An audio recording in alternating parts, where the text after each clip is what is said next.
할렐루야. 할렐루야. 주변 사람들 함께 보시면 뭐라고 하시냐면 기억하실 거예요.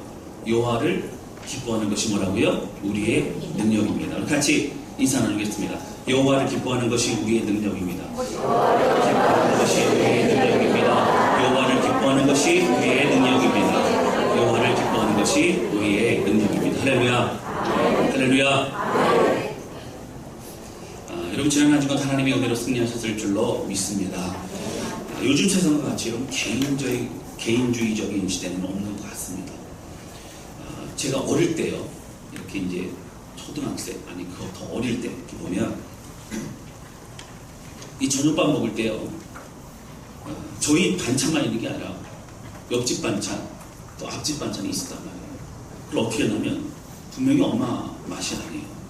물어보면 앞집에서 왔다, 옆집에서 왔다 됐단 말이죠. 그들 서로 같이 반찬을 공유하고 갖다 주고 또 부침개며 이렇게 나눠줬던 그런 시간들이 있었습니다. 바쁘실 때는 옆에 집 가서 밥 먹어라, 앞에 집 가서 밥 먹어라, 그냥 가면 돼요. 가면 밥 먹었냐? 아니요. 와서 앉아서 밥 먹어라. 그러면 숟가락 조각 가지고 밥만 떠다가 그냥 밥을 먹으면 됐었다라고 하는 것입니다. 근사하게 차리지 않아도 늘 가깝게 지내는 사람들이 있어서 정말 편하게 함께 할 수 있었다라고 하는 것입니다. 그런데 이제는 이웃 사촌이라고 하는 말이 무색해졌습니다. 이미 옛말이 되어 있는 것 같습니다. 누구를 믿고 또 누구를 의지하고 함께 마음을 나눠야 될지 사실 이 시대 사람들은 많이 헷갈릴 때가 많이 있습니다. 이 여러 가지 원인들을 가지고 이 사실 아파트의 문화 때문에 그렇다, 아니면 이제 핵가족 시대가 되었기 때문에 그렇다, 아니면 살기 어려워서 각박한 시대가 되어서 그렇다, 여러 가지 그런 이야기들을 하기도 합니다. 잘 모르겠습니다. 어쨌든 요즘은 바쁘고 분주한 시대입니다. 여러분 옆집에서 안 보기 힘들어도 요즘 같은 아파트에 살면서 사실은 돌아보지 않습니다. 다른 사람에게도 그렇게 하기 때문에 다른 사람이 나에게 그렇게 하리라고 기대하지도 않습니다. 엘리베이터를 같이 타도요, 본인을 마주치는 사람이지만 인사하지 않고 아는 체 하지 않는 사람들도 많이 있습니다. 아마 엘리베이터에 거울이 없다면 얼마나 어색할까. 사람만 타면요, 거울을 보고 시작합니다. 머리를 만지고 옥면물살을 하고, 그래서 심리적으로 거울이 없으면 굉장히 불안하다는 거예요. 그래서 엘리베이터에 거울을 붙여놓는 거라고 하더라고요. 시대는 점점 더 각박해져 갑니다. 조급해지고 분주하며 작은 일에도 분노하고 조그만 일에도 손해를 보지 않으려고만 합니다. 그럼 우리 그리스도인들은 어떻게 살아가고 있고 또 어떻게 살아가야만 합니까? 전 세계 많은 교회들이 있지만 여러분 한국 교회처럼 그렇게 열정이 넘치고 자주 모이는 교회도 없다고 제가 많이 말씀을 드렸습니다. 그러나 보고 배우려고 했던 한국 교회가 이제는 내에서조차 지탄의 대상이 되어지고 손가락질의 대상이 되어질 때가 참 많이 있어서 마음이 아픕니다. 이것은 분명히 오해도 있을 수 있지만 또한 우리들의 연약함과 부끄러움이 있기 때문인 것은 확실합니다. 여러분, 신앙생활을 잘하는 것이 어떻게 하는 것일까요? 예수님이 기뻐하시는 예배와 삶을 드리는 것은 어떠한 것입니까? 이 부분은 성경의 많은 부분에서 함께 나누고 있지만, 말하고 있지만, 저는 오늘 사도행전 이 말씀을 통해서 함께 은혜를 나누고자 합니다. 우리 모두 예외 아닙니다. 함께 이 말씀을 통해서 저 주님이 기뻐하시는 신앙생활, 하나님 앞에 드려지는 아름다운 삶을 드리는 우리 모두가 되실 수 있기를 주님의 이름으로 축원합니다. 할렐루야. 우리 큰 소리로 아멘합니다. 할렐루야. 아멘. 우리 함께 첫 번째 나누기 원하는 것은 그리스도인들의 삶은 예수님처럼 사는 것이라고 합니다. 오늘 본문의 말씀은 스데반 집사의 순교 이후에 본격적인 핍박이 시작되면서 시작합니다. 오늘 본문의 말씀 19절 보시면 그때라고 나옵니다. 그때의 스데반의 일로, 그 순교의 일로 일어난 환난으로 말미암아 흩어진 자들이 베니게와 구브로와 안디옥까지 이르러 유대인에게만 말씀을 전하는데 라고 나옵니다. 당시 스데반을 비롯한 많은 예수님을 믿고 영접한 사람들이 그들이 이제 그 핍박 가운데 이제 주변으로 많이 흩어지게 됩니다. 흩어졌는데요, 그들이 가는 곳마다 함께 말씀을 나누고 복음을 전하게 됩니다. 근데 문제는 여러분, 이 사람들이 이제 구브로와 또 이제 여러 곳으로 흩어집니다. 자, 그런데 흩어진 곳에서 이제 말씀을 전하되 유대인에게만 전하고 있었다고 하는 겁니다. 이제 그런 상황 가운데 오늘 본문의 말씀은 이방인 선교의 전적 기지였던 바로 안디옥 교회에 대한 좀 자세한 얘기를 나누고 있습니다. 우리가 한 가지 알아야 될 것은 무엇입니까? 여러분, 성경에서 사도행전은 성령의 역사가 사도들을 통해서 대덕적으로 일어나고 있었던 성령의 행전, 성령의 역사의 현장이라고 하는 겁니다. 사도행전은 그래서 복음이 전파되는 것을 중심적으로 전하게 됩니다. 다른 내용이 많지가 않아요. 복음 전하는 것, 복음의 내용이 전하는, 전파되는 과정을 좀 더 자세하게 목적으로 쓰여진 그런 책입니다. 바로 이거 사도행전의 주제이고, 그리고 선교의 현장을 주로 담고 있습니다.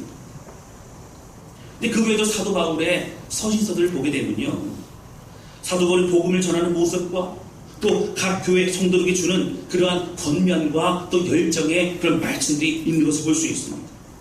여러분, 우리가 열정으로 주의를 감당하고 여러분 하나님의 앞에 마음을 다해서 그렇게 예배 드릴 삶이 너무나 중요한 걸 맞습니다.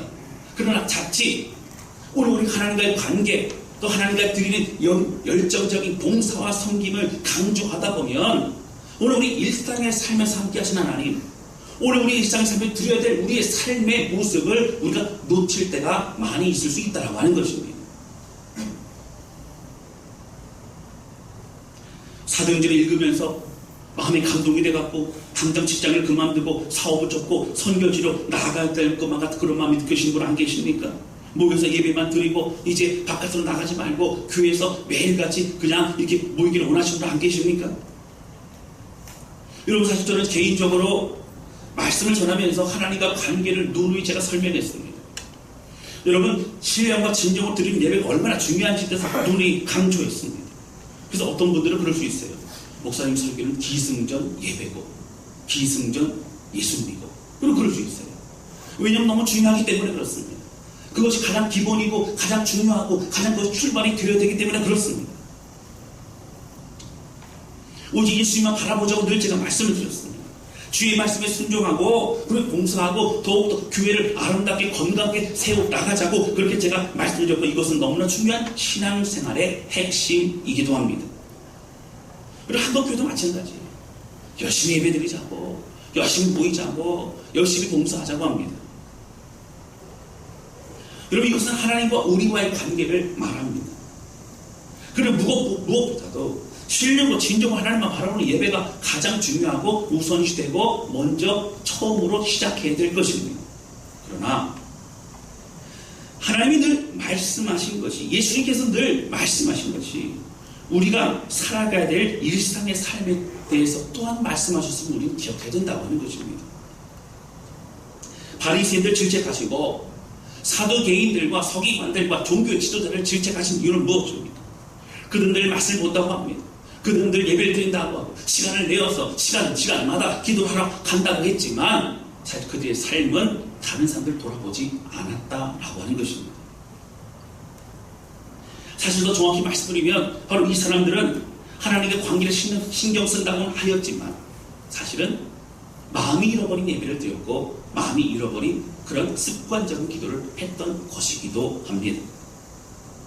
오늘 본문의 말씀 19절에 보시면 스데반 집사로부터 시작됐던 이 복음의 전파는 이제 구브로와 또 이제 베니게와 또 안디옥까지 흩어져서 복음이 전파되고요. 그리고 안디옥 교회는 이제 이방인 헬라인들의 복음을 전하다 보니까 그들이 많아지게 됩니다. 함께 모여 예배를 드리게 되는 안디옥 교회가 세워지게 되어졌다고 하는 것입니다. 이제 보고가 예루살렘 교회로 전해집니다. 안디옥에 많은 사람들이 예수를 믿게 되었습니다. 그래서 지금 함께 모여서 예배를 드립니다. 안디옥 교회가 세워졌습니다. 우리를 지도할 사람 좀 보내주십시오. 부탁을 합니다. 그때 파송이 되어졌던 사람이 누구냐면 바로 바나바라고 하는 사람입니다. 우리가 지난 4월 달에요.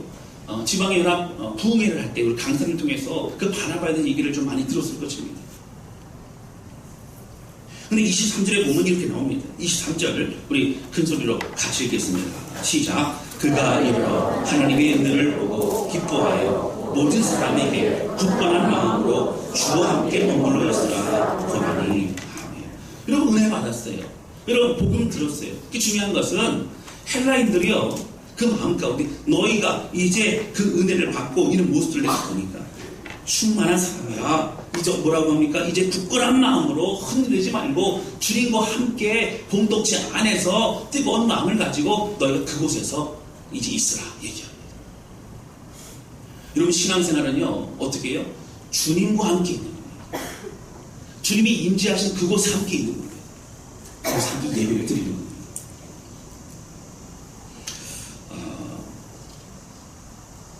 바나바는 안디옥교에 와서 주께서 허락하신 그 상황을 바라보며 그런 기뻐했습니다. 그리고 복음과 말씀을 전합니다. 그런데 오늘 본문의 말씀은요 바나바가 보여주는 그의 사역과 삶에 대해서 좀 더 나타내주고 이걸 보게 됩니다. 특별히 24절 말씀 보실까요? 우리 24절 같이 읽겠습니다. 시작. 바나바는 착한 사람이요 성령과 믿음이 충만한 사람이라 이에 큰 은혜가 주께 더하여 주더라. 바나바를 소개합니다. 바나바는 착한 사람이라고 말합니다. 바나바는 성령과 믿음이 충만한 사람이라고 얘기합니다. 제가 누누이 말씀드렸지만 여러분 사실 성경을 보게 되면요 사람이 이름이 먼저 이름이 여러 나올 때에 이름은 순서를 합니다. 그래서 앞에 나오는 사람일수록 더 큰 영향력을 미치는 사람이에요. 그러니까 앞에 있는 사람일수록 더 중요한 사람이죠. 사울이 이제 사도 바울이 되어져서 사역을 할 때도요 처음에는 바나바가 사울이 끌어갑니다. 그래서 바나바와 사울, 바나바와 사울 이렇게 갑니다. 오늘도 어떻게 돼? 나중에 사울과 바나바, 바울과 바나바 이렇게 바뀌어져 갑니다. 여러분 대부분 예수님의 제자들의 얘기를 할 때 어떻게 됩니까? 베드로의 이름이 주로 먼저 나옵니다. 왜 그럴까요? 이제 수제자라고 생각했던 베드로, 늘 열정적으로 주님을 쫓았던 베드로에 대해서 먼저 나옵니다. 아나니아와 삽비라 아니면 여러분 많은 브리스길라와 아굴라 뭐 이런 경우 마찬가지죠. 이런 좀 사실은 남편 이름이 먼저 나오죠. 근데 브리스길라와 아굴라가 있는데 여러분 그 브리스길라가 아내일까요 남편일까요? 어떻게 하셨어요? 네, 아내입니다. 아내인데 아내 이름이 먼저 나오죠. 근데 나중에 보면 또 남편 이름도 먼저 나오기도 합니다. 무슨 얘기예요? 더 큰 영향을 미치고 더 열심히 헌신했던 사람이 바로 당시 아내였던 브리스길라였다라고 하는 것입니다. 그래서 사실 성경은 그냥 이렇게 섞어 쓰지 않습니다. 의미를 둡니다. 뭐 예를 들어서 예수님께 진실로 너에게 이르노라 했는 얘기는 진실로라는 것을 그냥 반복해 쓴 것이 아니라 이것만큼은 이것은 절대적으로라고 하는 강조하는 것이 바로 나타내주고 있다라고 하는 것이죠. 오늘 본문의 말씀 여기 24절 보시면 바나바를 소개합니다. 그런데 그럼 사실 교회이지 않습니까? 그리고 안디옥 교회 무엇보다 성령이 충만하고 무엇보다 뜨거운 열정을 가진 그런 이제 복음의 활발한 타오르는 교회입니다. 근데 바나바를 소개할 때 말하는 것은 큰 가치로 말할 때 24절 보세요. 착한 사람이라는 게 나오고 성령과 믿음이 충만한 사람이라는 게 나옵니다. 여러분 무엇을 먼저 써야 됐을까요? 성령과 믿음이 충만한 사람이라는 걸 사실 먼저 써야 되는 것이 보통 그런 써야 될 일입니다. 그러나 오늘 착한 사람이라는 것을 먼저 쓴 이유가 있습니다. 이것은 착한 사람이라는 걸 강조하기 위함입니다. 바나바는 다른 사람보다 오히려 더 두드러지게 착한 사람이라고 강조하고 있는 것이라고 하는 겁니다. 사랑하는 성도 여러분, 바나바는 그의 삶을 통하여 그 사랑의 은혜를 나누었던 사람입니다.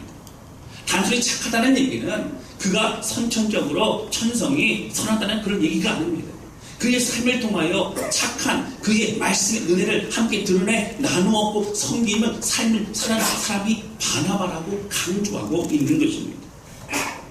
그게 다른 사람과 다른 모습이 있었습니다.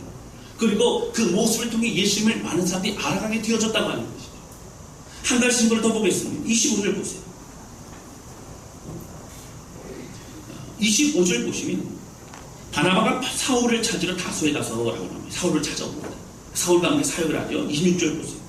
만남에 안디옥에 데리고 와서 둘이 교회에 1년간 모여있어 큰 무리를 가르쳤고 제자들이 안디옥에서 비로소 그리스도인이라 일컬음을 받게 되었더라.